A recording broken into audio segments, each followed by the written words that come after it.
সময় যায় না, ঘড়ির কাঁটা গায় না। বলে পীর আব্দুল কাদের জিলানী তিনি নামাজের পাটিতে দাঁড়িয়ে পাশে খাবার কাটছেন। ও বাবা জিনামানা, বলে পীর আব্দুল কাদের জিলানী তিনি খাবারের দিকে মন দিলেনও না, বললেনও না আমার ক্ষুধা লেগেছে ভাই খাবার দাও, ও বান্দা খাবার দাও। নামাজ ছেড়েও দিলেন না। ওই অবস্থা তিনি নামাজ সম্পন্ন করলেন। লোকটার কাছে চাইলেনও না, কেন না রুজির মালিক তো আল্লাহ। সুবহানাল্লাহ বলেন, একটু মহব্বত করে বলেন। ও বাবা জিরামানা মনে রাখুন, মা বোনেরা মনে কেদিন আব্দুল কাদের জিলানী বড় পীর হুজুর নামাজ শেষ করে দিয়ে তিনি মসজিদ থেকে বার হলেন। যেই না মসজিদ থেকে বার হতে যাবেন এমন সময় খাবার খাওয়া ওই লোকটা পিছন দিক থেকে বড় পীর হুজুরকে ডাক দিলেন, বাবা ছেনে একজনের একটু সন্ধান দেবে নাকি, একজনের একটু ঠিকানা দেওয়া যাবে নাকি?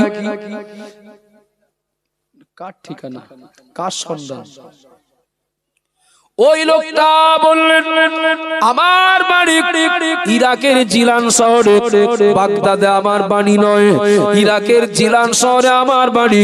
বাগদাদে আসছিলাম আমার নিজের একটা প্রয়োজনে। একজন মহিলা আমার কাছে কিছু টাকা দিয়ে বলেছিলেন, বাবা তুমি যাচ্ছ বাগদাদে, আমার ছেলে নাম তার আব্দুল কাদের। নিজের বুঝতে হয়, ব্যবসা ব্যবসা তো করলে হয় না। আর যেই লস হয় আল্লাহ একদম শেষ করে দিচ্ছে। ঠিক বলছি না ভুল বলছি? কথা বলেন না বাবা। চাচা ধান কতটা হইলো, ধান ক বস্তা হইলো? ওটা 10 কাঠা জমিতে 12 বস্তা। এই 10 কাঠা জমিতে 6 বস্তা হয়েছে। 10 কাঠা জমিতে 6 বস্তা। তো একই আলের এপারে আমার জমি ওপারে আপনার, তা আমার 10 কাঠায় 4 বস্তা কেন? মানে চাষ বুঝ দিয়ে দেন কে? আল্লাহ। 10 কাঠায় 6 বস্তা কি আর এমনি হয়েছে? একটু চাষবাস বুঝতে হয়। আর আগামী বছরের জন্য আমি যা সার পয়জন তেল কীটনাশক যা চয়েস করে রেখেছি না, 7 বস্তার মান নেই, দেখিনিও সময় মতো। পরের বস্তা পরের বছরে পরের সিজনে ধান গাছের চেহারা তো আরো ভালো। কীটনাশক মানে ধানের ট্রিটমেন্টটা ভালো হয়েছে আর কি। কিন্তু ঠিক ফলনের মুখে আল্লাহ একটু শিল দিলেন, একটু হালকা ঝড় দিলেন, একটু বৃষ্টি দিলেন। চাচা আর গল্প করেন না। কিছু কিছু মানুষ আছে না, ওই খ্যাপায়, এই লোকটার ই বলে খ্যাপে, মজা দেখবে, লগর দেখবে। ও চাচা ধান কেটে বাড়ি নিয়ে আসলেন, তা 7 বস্তার খবর কি? আর বলো না ভাইপো, আল্লাহ একদম দেখিয়ে কেড়ে নিয়েছে। 7 বস্তার মাছ ছিল না, কিন্তু আমার আন্দাজ খুব একটা মিস হয়নি খোকা। 7 বস্তা হয়েছে, তবে 3 বস্তা ধান আর 4 বস্তা চিঠি।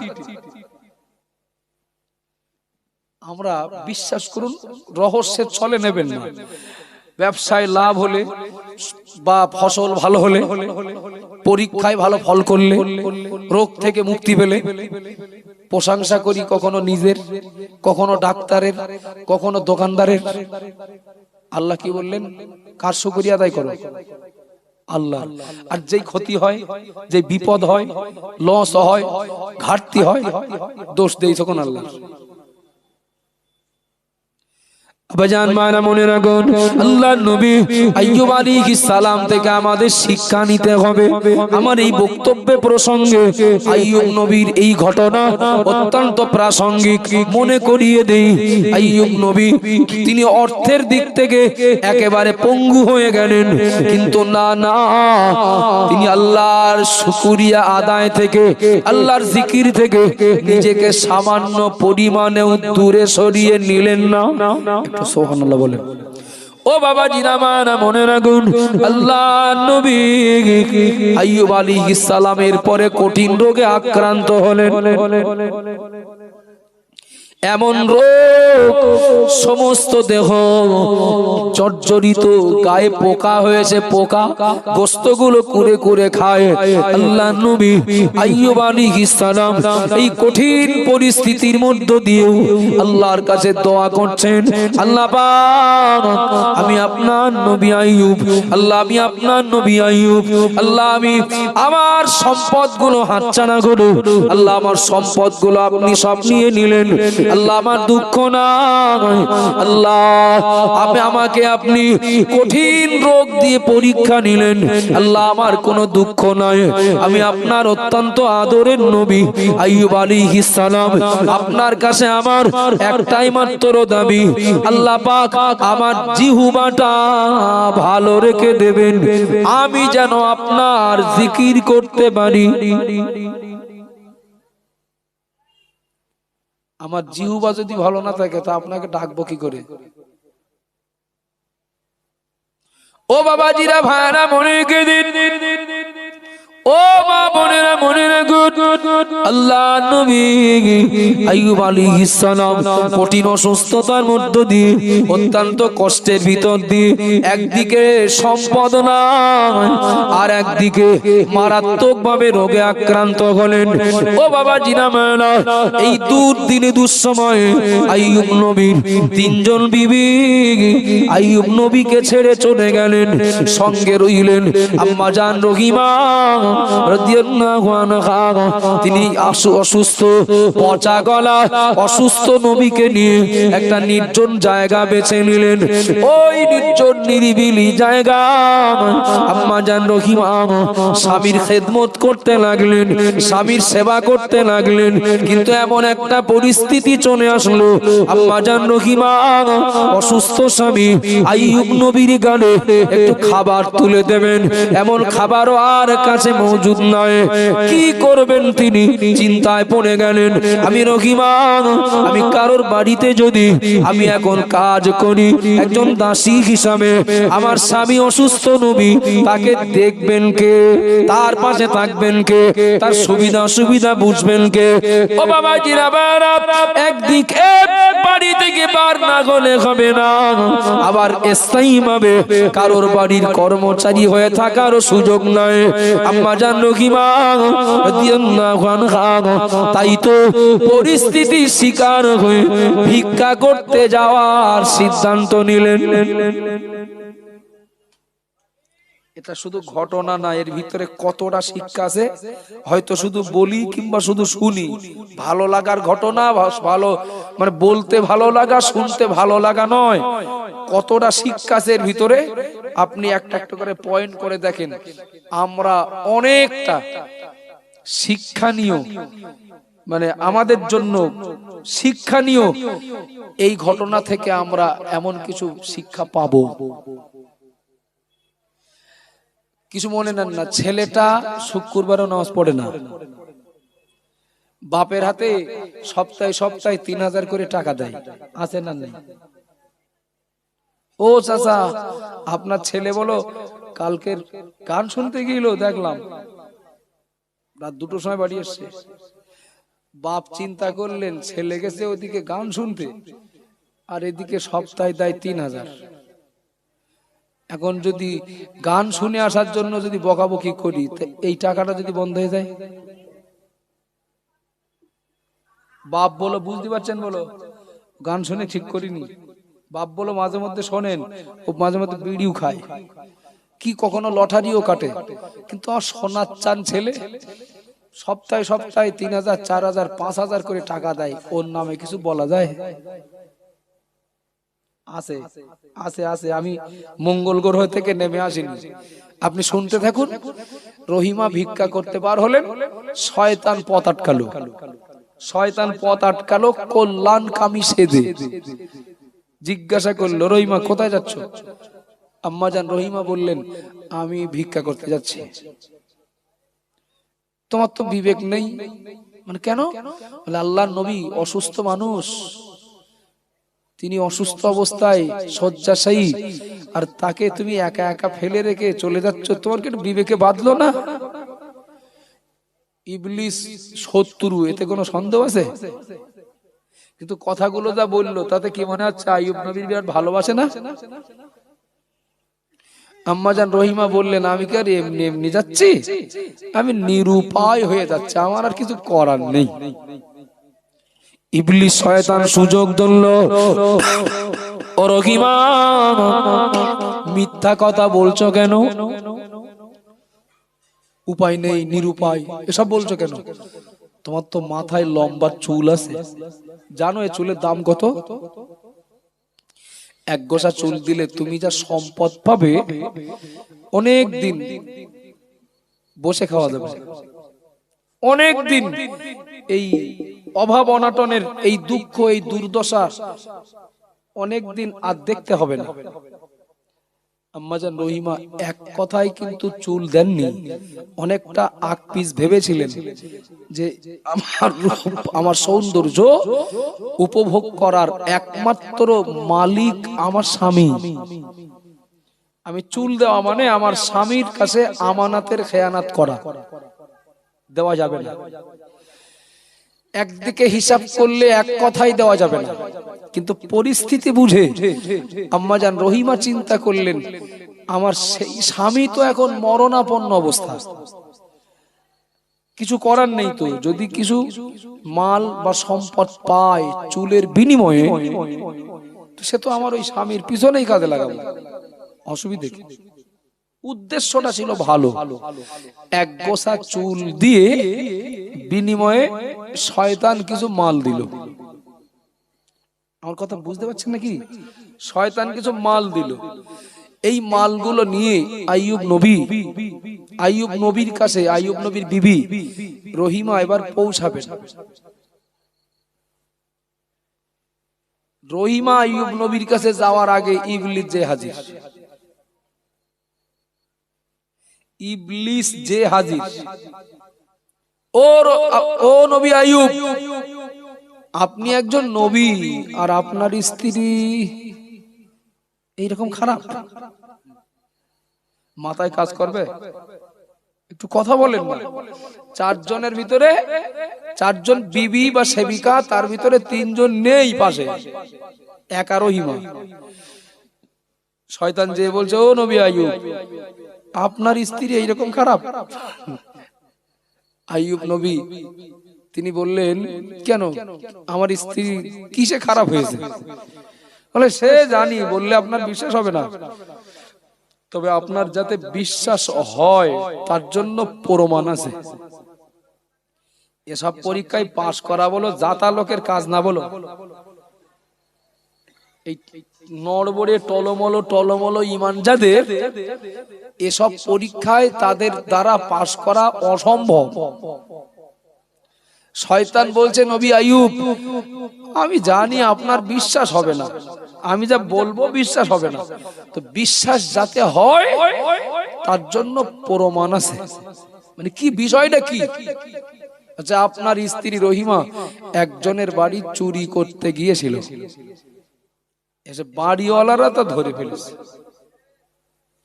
যে মালগুলো রহিমা চুরি করেছিল, বাড়িওয়ালা মালগুলো কেড়ে নেয়নি, তবে চুরি করার শাস্তি স্বরূপ কি করেছে? মাথার চুল কেটে নিয়েছে। এখন আমার কথা ঠিক না ভুল, রহিমার মাথা দেখলি বোঝা যাবে। পরীক্ষাটা কি খুব নরমাল না কঠিন? নবী আইয়ুব আলাইহিস সালাম শুনলেন, শুনেই কসম করলেন, প্রতিজ্ঞা করলেন, আমার স্ত্রী যদি চোর হয় তাহলে যত সময় 100 বেত রহিমাকে না মারবো, চুরি শাস্তি, আর যত সময় আমার স্ত্রী তওবা না করবে তত সময় আমি রহিমার থেকে কোনো খেদমত নেব না। কেন না? আমি এখন আল্লাহর পরীক্ষায় পড়ে আসি, আমি আল্লাহর নবী, আমার অবস্থা যতই খারাপ হোক, চোরের খেদমত নেওয়া, চুরি করা, মাল খাওয়া আমার জন্য হালাল নয়। সুবহানাল্লাহ বল। আচ্ছা, এই সময় ব্যালেন্স ঠিক রাখা এটা কি খুব সহজ ব্যাপার না কঠিন? আব্বাজান বানা মনে রাখুন, আইয়ুব নবী সম্পদ হারা 1 নাম্বার, 2 নম্বরে কঠিন রোগে আক্রান্ত, 3 নম্বরে 4 জন বিবি, 3 জন তারা পাশ থেকে সরে গেলেন, 4 নম্বরে ইবলিসের পরীক্ষা। ও বাবা জিরা মানা মনে রাখুন, নবী আইয়ুব আলাইহিস সালাম তিনি সিদ্ধান্ত নিলেন, যে কাজে আল্লাহ রাজি না সেই কাজের সাথে আমার কোনো সম্পর্ক নেই। আমি চুরি করা মাল খাবো না, চোরের খেদমত নেব না। তাতে যদি রহিমা মনে করে, রহিমাও চলে যাবে, যেতে পারে। ও বাবা জিনা মায়না, আমার মা বোনেরা মনে রাখুন, আমার আল্লাহ নবী আইয়ুব আলাইহিস সালামের কাছে রহিমার মাথার চুল কাটার কারণ আল্লাহ জিবরাইলকে পাঠিয়ে দিয়ে, জিবরাইলকে দিয়ে আল্লাহ সংবাদ পৌঁছে দিয়েছিলেন। ও বাবা জিনা মায়না, কঠিন অসুস্থ, দাঁড়ানোর মতো ক্ষমতা নেই, এরপরেও আইয়ুব নবী চিন্তা ঠিক রেখে দিয়েছেন, চুরি করা মাল খাওয়া যাবে না, চোরের খেদমত নেওয়া যাবে না। কিছু মনে নেন না বাবা, আল্লাহ আমাদের কত ভালো রাখলেন, আল্লাহ আমাদের কত সুস্থ স্বাভাবিক রাখলেন। এরপরেও আল্লাহর শুকরিয়া আদায় করার জন্য, আল্লাহর হুকুমের গোলামি, তাই নামাজ পড়া বলি, আর রোজা রাখা বলি, উপার্জিত অর্থের যাকাত দেওয়া বলি, সমর্থবান হলে মক্কা মদিনায় হজ করতে যাওয়া বলি, কিংবা আল্লাহর কৃতজ্ঞতা প্রকাশে সুদ বাদ দেওয়া বলি, ঘুষ বাদ দেওয়া বলি, লটারি জুয়া বাদ দেওয়া বলি। কিছু মনে নেন না বাবা, আল্লাহ ওই তুলনায় আমাদের অনেক ভালো রেখেছেন, কিন্তু আমাদের দ্বারা আল্লাহর হুকুমের আনুগত্যের তুলনায় নাফরমানি বেশি হয়। হয় না? হয় না? ও বাবা জিজামানা মনে রাখুন, আগিয়ে চলুন। প্রিয় নবী মুহাম্মদুর রাসূলুল্লাহ সাল্লাল্লাহু আলাইহি ওয়াসাল্লাম, আল্লাহর নবী পাক জবানে বললেন, ও আমাল লিল্লাহি বিকদরি হাজাতিকা ইলাইহি আও কামা কানা আলাইহিস সালাম। আল্লাহর নবী বললেন, দুনিয়ার ঈমানওয়ালারা আল্লাহ সন্তুষ্টির জন্য, আল্লাহর কৃতজ্ঞতা স্বীকারের জন্য ওই পরিমাণে আমল করো, নেক আমল করো, ভালো কাজ করো, যে পরিমাণ তুমি আল্লাহর নিকট মুখাপেক্ষী। আমার বাপেরা, আমার মায়েরা, অমনোযোগী হন না, আপনাদেরকে একটা গন্তব্যে নিয়ে যাব আমি। যদি অমনোযোগী না হন, আশা করছি বুঝতে সুবিধা হবে। আল্লাহ নবী বললেন, ওগো বান্দা, ও আল্লাহর বান্দা বান্দি, তুমি আল্লাহর শুকরিয়া আদায়ের জন্য, আল্লাহর সন্তুষ্টির জন্য ওই পরিমাণে আল্লাহ সন্তুষ্টির কাজ করো, বেকদরি হাজাতিকা ইলাইহি, যে পরিমাণ তুমি আল্লাহর নিকট মুখাপেক্ষী।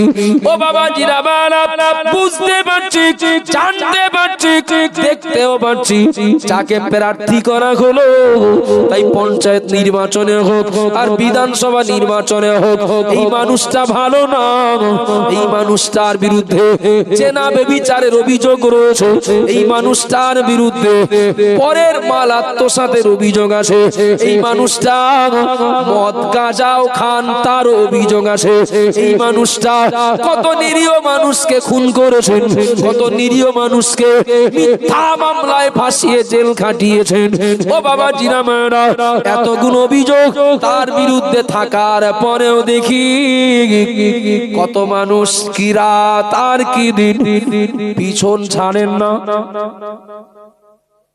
কেন বলেন? কারণ হলো, জিততে পারলে সবার আগে ওর ঘর দেবে বলেছে,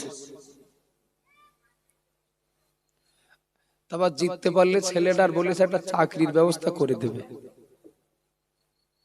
জিততে পারলে ওই জমি জায়গা নিয়ে যে সমস্যাটা আছে না, সমস্যাটা মিটিয়ে দেবে। একটু মন দেই বাবা, লোকটা আসামি, লোকটা অপরাধী, লোকটা ক্রিমিনাল ইত্যাদি, এর পরেও তার পিছন ছাড়ি না, আরো তার হুকুম মানার জন্য শুধু অপেক্ষায় থাকি কি অর্ডার করবে। কেন বলেন দিন? না না, এই লোকটার কাছে আমার অনেক কিছু পাওনা আছে না, এই লোকটার কাছে আমার অনেক কিছু পাওয়ার আশা আছে না, কথা বোঝা যাচ্ছে নাকি? তার কাছ থেকে অনেক কিছু পাওয়ার আশা আছে, সুতরাং তার একটু পিছনে না ঘুরলে হবে। তার কাছ থেকে অনেক কিছু পাবো আশা করে রেখেছি, তা তার কথা একটু না শুনলে হবে? তার কাছ থেকে অনেক কিছু পাওয়ার আশা করে রেখেছি এবং তিনি দেবেনও বলেছেন। তো তিনি তিনি যে দলের প্রার্থী, তার দলের একটু ভোট না দিলে হবে? এই তো। আচ্ছা বাবা বলবেন, ইসে কবে জিতবে, মানে জিতলে তাই দেবে, জিতবে কিনা তারও ঠিক নেই বলে, কেন ভোটের আগে সবাই যেতে, আর ফলাফল বার হলে একজন যেতে। কথা বলেন ঠিক না ভুল? আরে তিনজনে সমানে বলো, শুধু ওয়াদা দিয়ে যাচ্ছে, শুধু প্রতিশ্রুতি দিয়ে যাচ্ছে। তো তার কাছ থেকে আমি এই এই সুবিধা পাবো, এই আশায় যদি পিছনে ঘুরতে হয়, কথা শুনতে হয়, তার হয়ে একটু ক্যাম্পিং করতে হয়, তার ডাকে যদি একটু মিটিং এ যেতে হয়, আল্লাহ আমাদের কি দিয়েছেন এ বাদেও আল্লাহর কাছে আমাদের এখনো কিছু পাওয়ার আশা আছে না? বুঝতে পারেননি মনে আমার কথা? আল্লাহ আমাদেরকে মানুষ বানালেন, আল্লাহ আমাদের ঈমানওয়ালার ঘরে পাঠালেন, আল্লাহ আমাদের সুন্দর সুস্থ স্বাভাবিক একটা দেহ দিলেন, যা কম হোক বেশি হোক আল্লাহ কিছু আমাদের অর্থ সম্পদ দিয়েছেন। এরপরেও এই যা দিয়েছেন আল্লাহ, ও প্রার্থী তো জিতলে তাই দেবে, আর আল্লাহ আমাদের যা দিয়ে রেখেছেন এখানেই শেষ না, এর পরেও আল্লাহর কাছ থেকে এখনো কিছু পাওয়ার আশা আছে না? কি কি পাওয়ার আশা আছে? জান্নাত। একটু কথা বলেন না। জান্নাত, আপনাদের কি জান্নাত কেনা আছে নাই বাড়ি বাড়ি নাকি? যে ও আমাদের রেডি করা আছে, ও লাগবে না, এখন ব্যাপার না। নাউজুবিল্লাহ, জান্নাত কেউ কিনতে পারে? এর পরেও এখনো আমাদের আশা আছে যে আমরা জান্নাতে যাব। তো জান্নাতেতে যাব বলছি, জান্নাত কি খাস জায়গা? এই কি বাগন্ডি না গোটরা, গোটরায় আজকে সভা, 3 দিন আগে দোকানদাররা ঘুরে গেছেন, কে কোন জায়গায় দোকান বসাবেন সব খোটা মেরে গেছে। হয় না? হয় না? আচ্ছা জান্নাতেও কি এরকম যে যার মতো খোটা মারবে নাকি? এখান থেকে এই পর্যন্ত আমার কোন মাঠে মেলা হবে, মেলা তো সব যে যার মতো খোটা মারে, জমি আমার, আমার জমি অন্যরা এসে খোটা মারে। কি ব্যাপার? তো ওরা এমনি একেবারে নিয়ে নেবে না, ওরা একটা দোকান দেবে তো তাই খোটা মেরে দেয়। জান্নাতে কি ওই রকম যে যার মতো যাবে আর খোটা মারবে নাকি? জান্নাত কার? আল্লাহ। তো আর জান্নাতের মালিক যখন আল্লাহ, আল্লাহর কাছে আমার এখনো আশা আছে, বলো আল্লাহর কাছ থেকে আমি এখনো জান্নাত নেব। এই যা দিয়েছেন এই শেষ না, এখনো আশা আছে। বাবা প্রার্থী জিতবে কিনা ঠিক নেই, কিচ্ছু দেইনি, জিততে পারলে দেবেন বলেছেন। তাই যদি তার পিছনে এত ঘুরতে হয়, তার কথা যদি এত শুনতে হয়, তার হয়ে যদি এত লড়াই করতে হয়, তার ডাকে যদি এত ঘন সাড়া দিতে হয়, আল্লাহ মালিক যা দিয়ে রেখেছেন, এর জন্য একটু মালিকের হুকুমের পিছনে ঘোরার দরকার না? একটু মালিকের পিছনে ছোটার দরকার না? কথা বলেন বাবা। মসজিদে আজান হচ্ছে, মসজিদের দিকে না যে আর সময় নেই, আজান হয়েছে সাধারণ দিক যায়, আজান হচ্ছে মসজিদে, এখন মালিকের দিকে না যে যাচ্ছে চায়ের দোকানের দিকে, যায় না, যায় না। এর পরেও আশা আছে জান্নাতে যাবে। দেবেন কে? আল্লাহ। এখন আল্লাহ যে দেবেন, তুমি আল্লাহর কাছ থেকে জান্নাতটা যে নেব, তো আল্লাহর কাছ থেকে জান্নাত নেওয়ার মুখ আছে তো, মানে চাওয়ার মুখ আছে তো। ভোট দেয়নি, তিনি জিতেছেন, তার বাড়ি একটা ত্রিপল চাইতে গেলে না লজ্জা লাগে, একটু মুখ টুক ঢেকে যায়। কতবার আমার বাড়ি এসেছিল একটা ভোটের জন্য, আমি না বলিলাম, সেই লোকটার বাড়ি যে এখন বলি কি করে যে আমার ত্রিপল দাও, লজ্জা লাগে না? তা আমি আল্লাহর হুকুমই মানি না, আমি আল্লাহর নিয়ামতের শুকরিয়া আদায় করি না, বরং আমি নাফরমানি করে চলি, উল্টে আবার আল্লাহর কাছে জান্নাত পাবো আশা করছি, তা একটু লজ্জা লাগবে না? কি আর ভুল হয়ে যাচ্ছে নাকি? আব্বাজান মারা মনে রাখুন, আমার মা বোনেরা মনে কি দিন সবার এই আশা আছে ঈমানদার মানে জান্নাতে যাব। ও বাবাজিরা মারা খেয়াল করুন, আল্লাহর নবী বললেন, আল্লাহর নবী বললেন, ও আমাল লিল্লাহি বিকদরি হাজাতিকা ইলাইহি। ওগো উম্মত, ওগো আমার উম্মতি, তুমি আল্লাহর নিকট যত মোকাবেক্ষী ততটা আল্লাহ সন্তুষ্টির আমল করো। না না বাবা, আমি তো প্রতিনিয়ত প্রতি মুহূর্তে আল্লাহর নিকট মুখাপেক্ষী।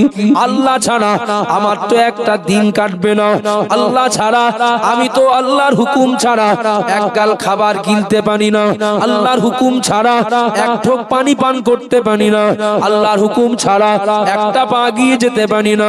ও বাবাজিরা মায়েরা মনে রাখুন, আল্লাহর নিয়ামতের মুখাপেক্ষী আমি আল্লাহর মুখাপেক্ষী প্রতিটা সময়।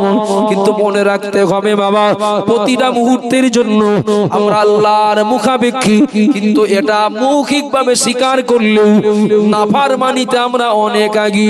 একবার খেয়াল করুন, অনেক সময় দেখি আমাদের বাড়ি কিংবা আমাদের পাড়া, আমাদের আত্মীয় স্বজনদের ভিতরে এমন কিছু মানুষ অসুস্থতার জন্য হসপিটালে ভর্তি, অসুস্থতার জন্য হসপিটালে ভর্তি। ও বাবা জিনা মায়েরা, এক সপ্তাহ ভর্তি থাকলেন, নার্সিং হোমে ভর্তি, এক সপ্তাহ ভর্তি থাকলেন, এক সপ্তাহ পর যখন নার্সিং হোম ছুটি দিল, বিল করলো 20,000 টাকা। এই 20,000 টাকার ভিতরে নার্স যারা ওদের মাহিনা, ওদের পারিশ্রমিক, পেট ভাড়া, খাদ্য সরবরাহ করেছে নার্সিং হোম, এছাড়াও খাবার দিয়েছে, ঔষধ দিয়েছে। ও বাবা জিনা মায়েরা, ওই ফর্দ ওই তালিকায় লেখা আছে অক্সিজেন খরচ 3,000 টাকা।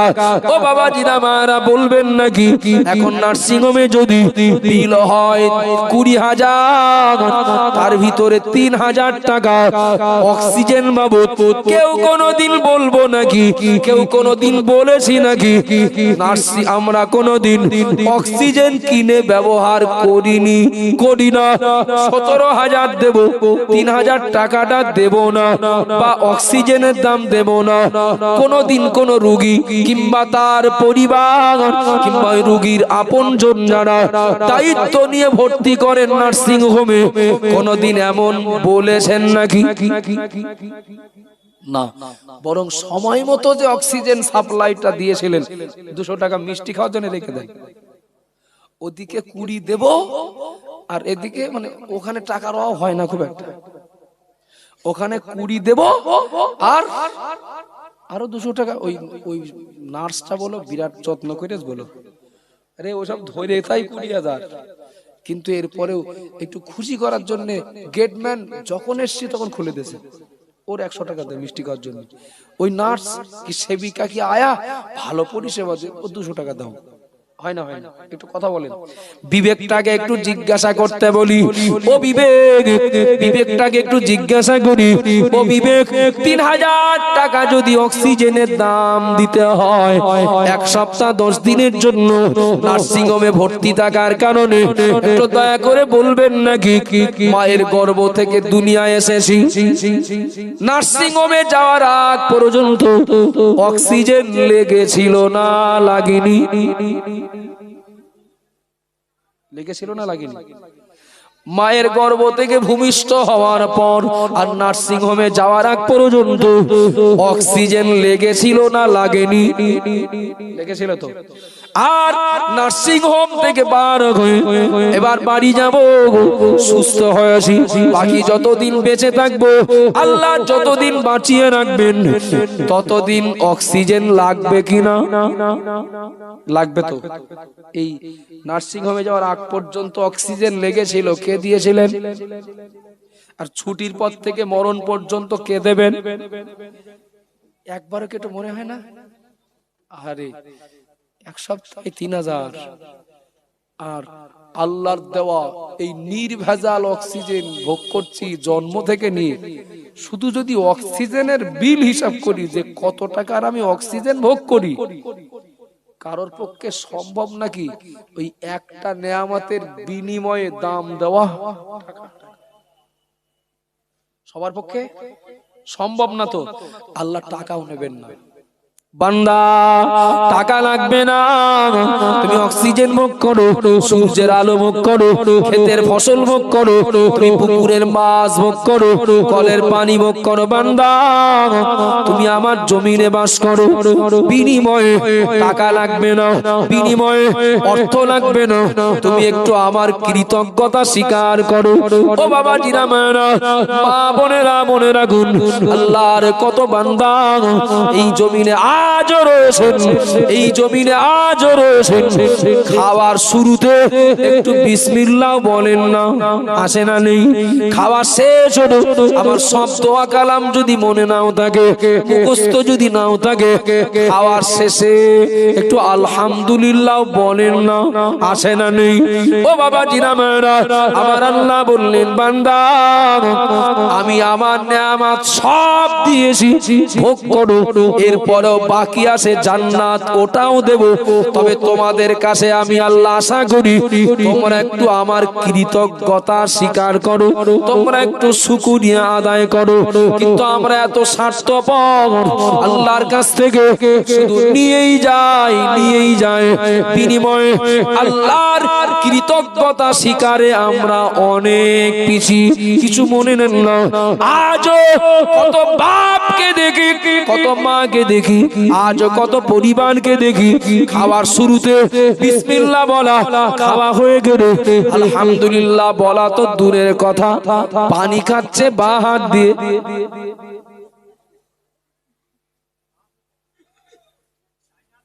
এই গ্রামে বাদে, এই গ্রামটা বাদে, বা হাত দিয়ে পানি খাচ্ছে, বা হাত দিয়ে চা খাচ্ছে, আছে না নেই?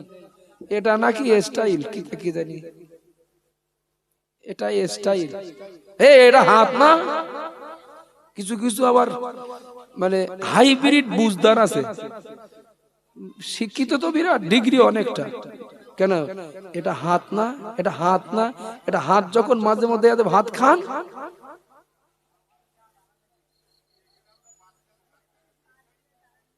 না আমার নামলি ধরে যদি বাদ দিয়ে খাচ্ছে, আছে না নেই? বাপ খাচ্ছে, ছেলেও তো দেখে, ও তো খাবে। মা খাচ্ছে, কত বয়স্ক মুরব্বি খাচ্ছে। যে বাদ দিয়ে খায় তার কাছে আর কি আশা করেন? কথা বলেন নাকি, রাগ করছেন নাকি? বাম হাত দিয়ে খাচ্ছে। আরে গরিব মানুষ, কিছু লোক দাওয়াত করলেন, একটু বাপের জন্য মায়ের জন্য একটু দোয়া করে নেবে, একটু সবরেশানি করে নেবেন, তা খাওয়ার ব্যবস্থা করেছেন, খাওয়ার দাওয়ার আয়োজন করেছেন। তো হতেই পারে একটু লবণ কম হয়ে গেছে, হতে পারে না, পারে না, হতেই পারে হয়তো ঝাল একটু তুলনামূলক একটু বেশি হয়েছে। এই 100 জন লোকের পিছনে 20,000 টাকা খরচ করলেন, আর শেষ বেশ বাড়িওয়ালার বদনাম পাওনা হইল। তরকারি মানুষই খায়, মানুষই খায়, ঝাল বেশি লবণ কম, কোনো দোষ নেই, কোনো দোষ নেই। হ্যাঁ সব ঠিক আছে, বসার জায়গাটা বলে একটু গায়ে গায়ে হয়ে গেছে। একজন বলছে তাই তো আমাদের গ্রামের এই লোকটা শুধু ভুল ধরে, শুধু ভুল ধরে, যে না খুব ভালো, আল্লাহ খুব ভালো খাওয়ালেন, কি আল্লাহ খুব ভালো আমার খাওয়ার সুযোগ দিলেন। আলহামদুলিল্লাহ বলা, শুকরিয়া আদায় করার দূরের কথা, শুধু দোষ বার করে। তার দিনে কি কি দোষ বার করে নোট কর, এই ভুলগুলো যেন না হয়। এখন মোটামুটি সিকিউরিটি রেখে দেওয়ার মতো পরিষেবার যেন কোনো ত্রুটি না হয়, যত্ন করে ভালো করে খেতে দিয়েছে। চাচা আজকে ঠিক আছে তো? খোকা যাই বলো, এত ভালো কিন্তু ভালো না। আরে দোষ তো এটা বার করতে হবে নাকি? এত ভালো ভালো কি দরকার ছিল এই এত ভালো করার? আব্বাজান মারা মনে রাখুন, আমার মা বোনেরা মনে কে দিন কিছু মনে নেন না। আল্লাহর প্রিয় মাহবুব বান্দা, আল্লাহর প্রিয় মাহবুবা বান্দি, এমন কি সাহাবায়ে কেরাম থেকে শুরু করে তাবিঈন, তাবা তাবিঈন, ইমাম মুস্তাগিদ, আল্লাহর প্রিয় মাহবুব বান্দা বান্দিরা তারা তারা তারা এমন অবস্থার মধ্য দিয়ে আল্লাহর শুকরিয়া আদায় করেছেন, আল্লাহর কৃতজ্ঞতা স্বীকার করেছেন। তা থেকে আমাদের শিক্ষা নিতে হবে বাবা। সারা দুনিয়ার মানুষ জানেন, সারা দুনিয়ার মানুষ হয়তো চেহারায় চেনেন না, হয়তো চোখে দেখতে পাননি, কিন্তু নামে চেনেন। যিনি অন্য ভিন্ন জামাতের মানুষ, এরপরেও নামটা শুনলেই বলতে পারবেন, নাম বড় পীর আব্দুল কাদের জিলানী রহমাতুল্লাহ আলাইহি। ও বাবাজিরা ভাইরা মনে রাখুন, বড় পীর আব্দুল কাদের জিলানী রহমাতুল্লাহ আলাইহি আল্লাহর একজন মস্ত বড় ওলি বান্দা।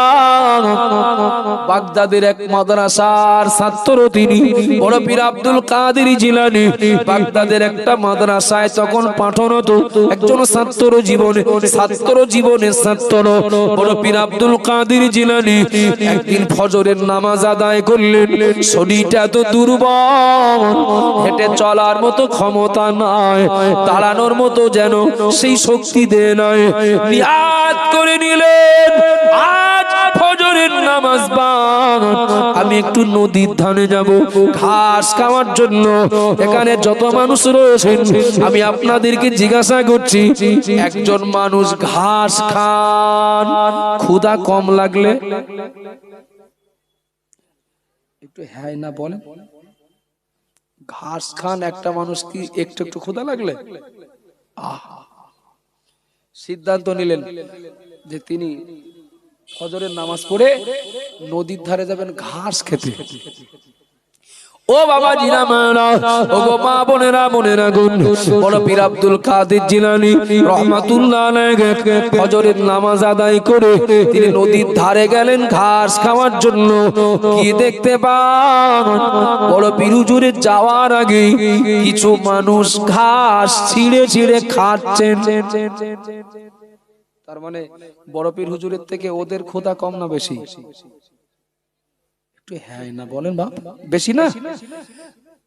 বড় পীর আব্দুল কাদের জিলানী নদীর পাড়ে দাঁড়িয়ে তিনি ভাবতে লাগলেন, আমার তুলনায় এদের ক্ষুধা বেশি না লাগলে এরা আর আগে আসেনি, এরা আর আমার আগে আসেনি। আল্লাহ কোরআনে বললেন, ওমা মিন দাব্বাতিন ফিল আরদি ইল্লা আলাল্লাহি রিজকুহা।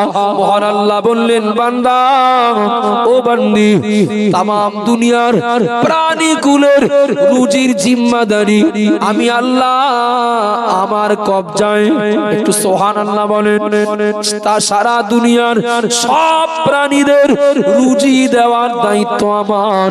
বড় পীর আব্দুল কাদের জিলানী ওই নদীর ধারে দাঁড়িয়ে তিনি সিদ্ধান্ত নিলেন, আমার আল্লাহ তিনি তো রুজি দেওয়ার মালিক। আমি যদিও ক্ষুধার যন্ত্রণায় ঘাস খাওয়ার জন্য নদীর ধারে আসলাম, কিন্তু আমার তুলনায় ওদের ক্ষুধা বেশি না লাগলে ওরা আর আমার আগে আসেনি।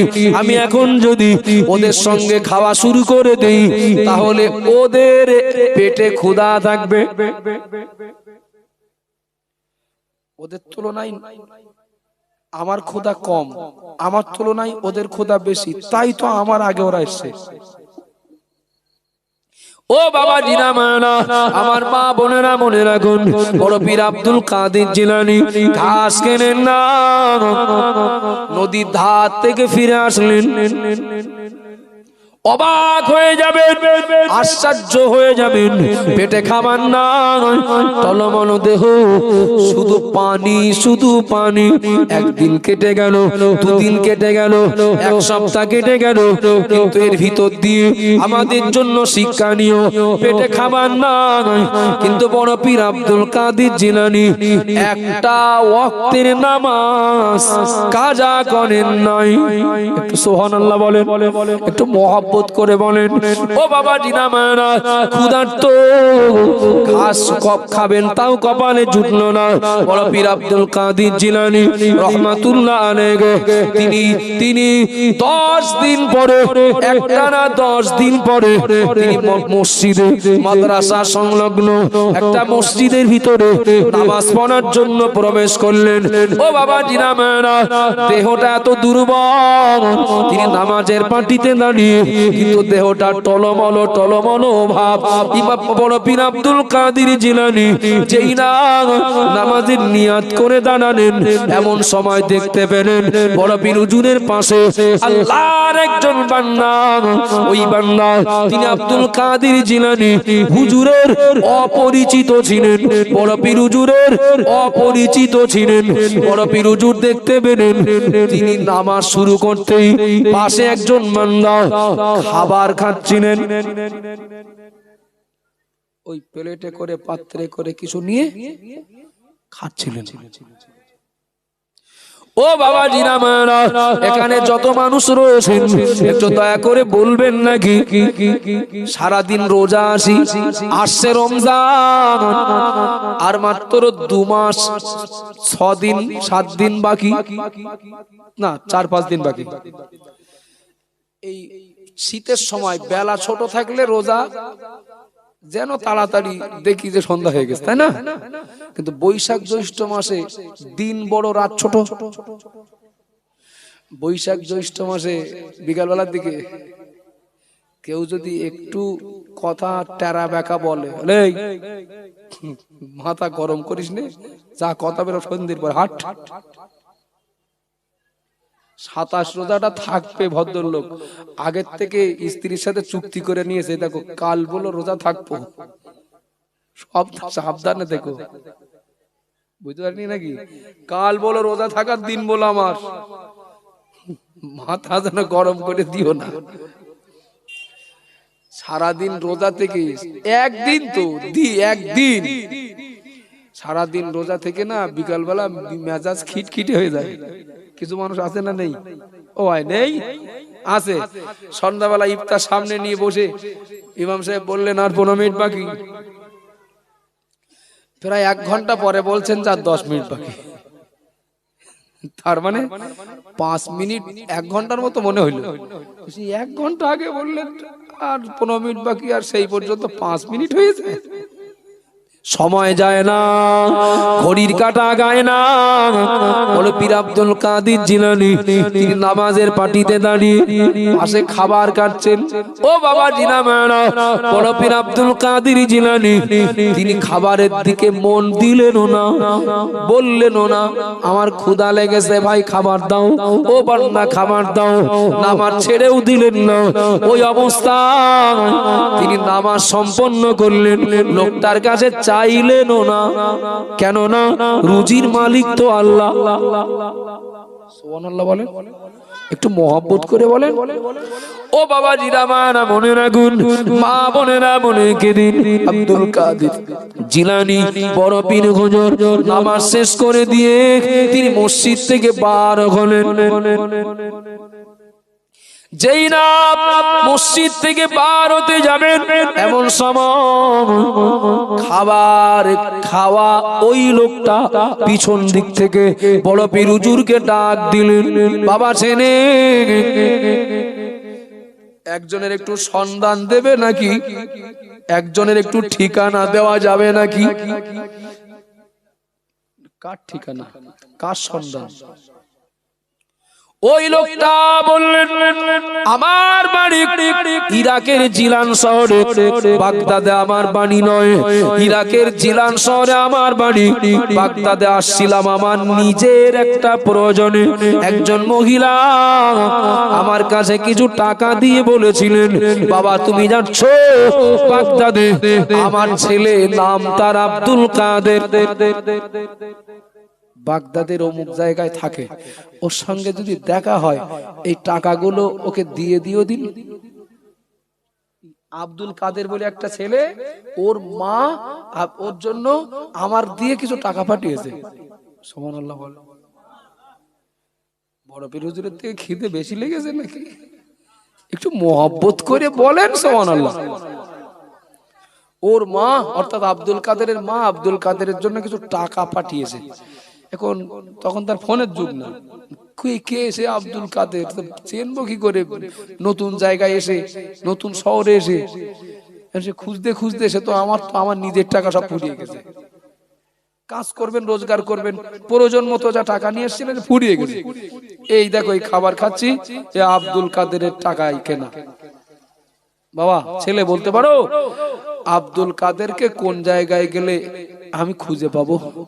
কথা হচ্ছিল কার সঙ্গে? আব্দুল কাদের হুজুরের সঙ্গে তো কথা হচ্ছিল। তো আব্বাজান বানা মনে রাখুন, একটু শিক্ষা নেওয়ার চেষ্টা করি। একতলা হলে বলি আল্লাহ দুতলা দেয়নি কেন?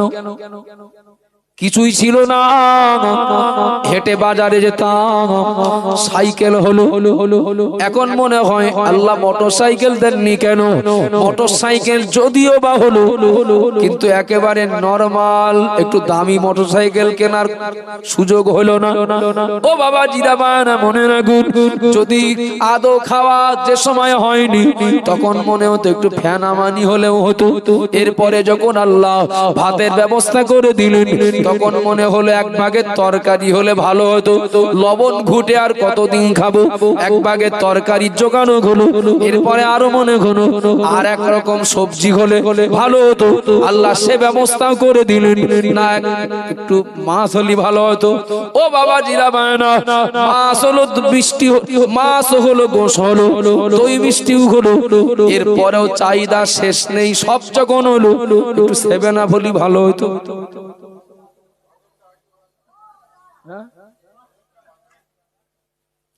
ও বাবা জিরামানা মনে রাখুন, কিছু মনে নেন না। বড় পীর আব্দুল কাদের জিলানী রহমাতুল্লাহ আলাইহি 10 দিন কিছু খেলেন না, কিন্তু আল্লাহর হুকুম মানা থেকে একটা মুহূর্তের জন্য দূরে ছিলেন না। সুবহানাল্লাহ বলেন।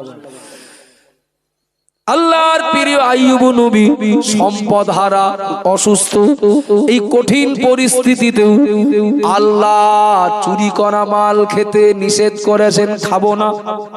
সুবহানাল্লাহ। চোরের খেদমত নেওয়া আমার দ্বারা সম্ভব না। ও বাবা জিনামানা মনে রাখুন, আমার মা বোনেরা মনে কে দিন, সেই অভাব নেই, সেই কষ্ট নেই, সেই দুর্দিন নেই। বেশি আগে যেতে হবে না, আমাদের বাপেরা এই এখান থেকে বছর 20-25 আগে দেখেছি সারা দিনে একবারও খাওয়া হয়নি। বাচ্চাটার জন্য, আমাদের মতো বাচ্চাটার জন্য মা জননী পাশের বাড়ি থেকে ফ্যান এনে লবণ গুলে খাইয়েছেন। এমন কত মা এখনো দুনিয়ায় আসেন না, নেই। কথা বলেন না। নিজে না খেয়ে বাচ্চাটা কি হবে? পাশের বাড়ি কোন যার কাছ থেকে, প্রতিবেশী কারো কাছ থেকে, দেখো ফ্যানটা যেন ফেলে দিও না, ওই ফ্যানটা এনে লবণ গুলে বাচ্চাটাকে খাইয়েছেন। মাও ক্ষুধার্ত, বাপও ক্ষুধার্ত। এইবারে আসেন, আল্লাহ আমাদের শিল্পপতি বানাননি, আল্লাহ আমাদের হয়তো ভাটার মালিক বানাননি, 20-50 বিঘা জলকরের মালিক হয়তো বানাননি, হয়তো আমাদের আল্লাহ 10-20-50 লাখ টাকার মালিক হওয়ার সেই সামর্থ্য দেননি। না খেয়ে থাকতে হয়, সেই দিন কারণ আছে? একটু কথা বলেন। না খেয়ে থাকতে হয়, এক কাপড়ে, এক পোশাকে, যে পোশাক পরে মাঠে সেই পোশাক পরে আবার কুটুম বাড়ি, সেই পোশাক পরে ঈদের নামাজ। আসেন কেউ বলেন, থাকলে বলেন, তার ব্যবস্থা করা হবে। আছে কেউ বাপ? নেই তো। ফকির ফকির ভিক্ষা করছে, কিছু মনে করেন না, ওদেরও থাকার দরকার। ফকির মিসকিন দেখলে আমরা হয়তো অবহেলা করি, কিন্তু ওরা না থাকলে বলে বড় লোকগুলো বিপদে পড়বে। ফেতরা কোথায় দেবে? যাকাতের টাকা কোথায় দেবে? গোশ কোথায় দান করবেন? কুরবানির গোশ। বাবা কিছু সাহায্য করো বাবা। তাই তো, খরচা পয়সা নেই তো কাছে। বলে আমি ফোন স্ক্যানার দিচ্ছি। কি আশ্চর্য হয়ে যাচ্ছেন নাকি? বিরাট অবাক হয়ে যাচ্ছেন? ওরে ভিক্ষে করে ফকির ফোন পে। আর কিছুদিন পরে গেলে হয়তো হুইপ জারি করে বলবে যে 10 টাকা চলবে না, দাও 20 টাকা দাও।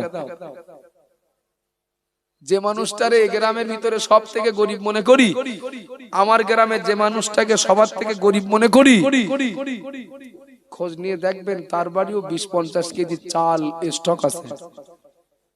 আছে না নেই? আল্লাহ নবীর এক সাহাবার ব্যাপারে নবীর কাছে অভিযোগ জমা পড়ল, ইয়া রাসূলুল্লাহ, ইয়া হাবিবাল্লাহ, হুজুর আপনার সাহাবা তালাকা প্রতিদিন ফজরের নামাজ আদায় করে সবার আগে বাড়ি চলে যান।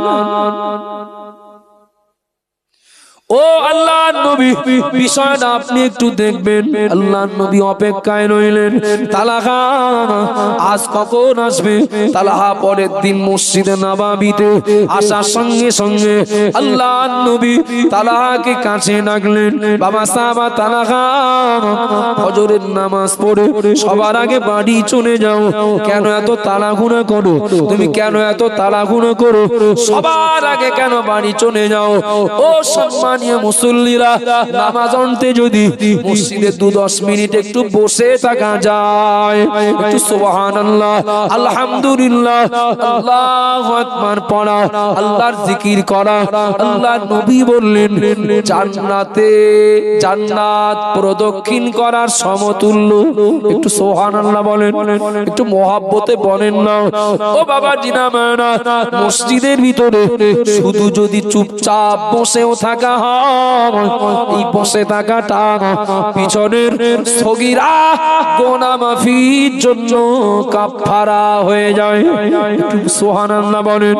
ও বাবা জিনামানা, মনে রাখুন আল্লাহ নবীর প্রাণ প্রিয় সাহাবা হযরত তালহা সবার আগে বাড়ি চলে যান। আল্লাহ নবী মসজিদে নববীতে তালহাকে জিজ্ঞাসা করলেন, বাবা তালহা, সবার আগে বাড়ি চলে যাও কেন? তাড়াহুড়ো করো? মসজিদে এসে তাড়াহুড়ো করতে নয়, মসজিদে এসে তাড়াহুড়ো করতে নয়। হযরত তালহা এই কথা শুনতেই তিনি নবীকে জবাব দিলেন, ইয়া রাসূলুল্লাহ, ইয়া হাবিবাল্লাহ, মসজিদের প্রতি আমার আন্তরিকতার অভাব, ওই জন্য তাড়াহুড়ো করি না। মসজিদে আমার থাকতে ভালো লাগে না, ওই জন্য তাড়াহুড়ো করি না। ইয়া রাসূলুল্লাহ, ইয়া হাবিবাল্লাহ, আমাদের স্বামী আর স্ত্রী দুজনার একটাই মাত্র বস্ত্র, স্বামী আর স্ত্রী দুজনার একটাই মাত্র বস্ত্র। ঘরের ভিতরে একটা গর্ত করা আছে, ঘরের ভিতরে একটা গর্ত খোনা রয়েছে। যখন নামাজের সময় হয়, আমার স্ত্রী যখন নামাজ পড়ে, আমি তালহা আমি গর্তের ভিতরে প্রবেশ করি। যখন আমার নামাজের সময় হয়, আমি যখন নামাজ পড়বো মনে করি, আমার বিবি তার লজ্জাস্থান ঢাকার জন্য ওই ঘরের ভিতরে গর্তের ভিতরে প্রবেশ করেন। ও আল্লাহর নবী, যোহরের নামাজে অসুবিধা হয় না, সময়টা অনেকটা বেশি পাওয়া যায়। আসরের নামাজে অতটা অসুবিধা হয় না, মাগরিবেও হয় না, এশার নামাজে অসুবিধা হয় না। ইয়া রাসূলুল্লাহ, ফজরের নামাজে জামাতের পরে সময়টা একটু কমে যায়। যায় না? যায় না? অনেক জায়গায় দেখবেন মসজিদে ঘোষণা করেন ফজর বাদ, আর মাত্র 20 মিনিট বাকি, নামাজের সময় আর 15 মিনিট আছে। ফজরের নামাজের পরে সময়টা একটু, মানে আমরা যে টাইমে জামাত করি আর কি, বেশিরভাগ মানে সময়টা হাতে কম থেকে 15, 17, 20 মিনিটেই এর আগ পিস। ও বাবাজিরা, ভাইরা, মনে রাখুন, আমার মা বোনেরা, মনে কি দিন বিবেকটাকে একটু বোঝানোর চেষ্টা করি, বিবেকটাকে বোঝানোর চেষ্টা করি।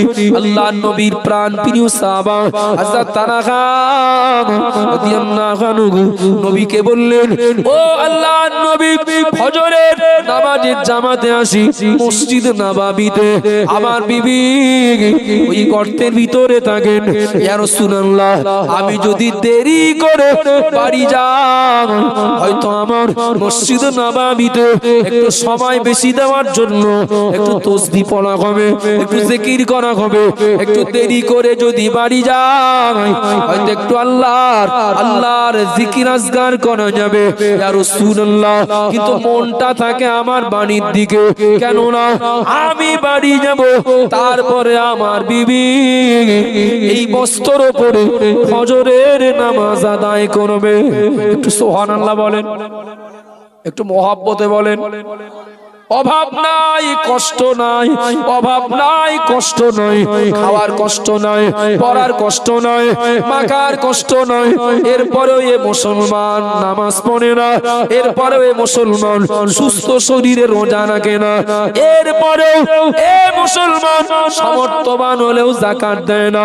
কত মুসলমান হজ ফরজ হজ করেন না, আর উল্টে একশোর ভিতরে প্রতিটা গ্রাম যদি সার্ভে করা হয় 100 ভিতরে কম বেশি 70টা বাড়ি সুদের সঙ্গে জড়িয়ে। এই গ্রামটা বাদে নাকি 70টা বাড়ি সুদের সঙ্গে জড়িয়ে।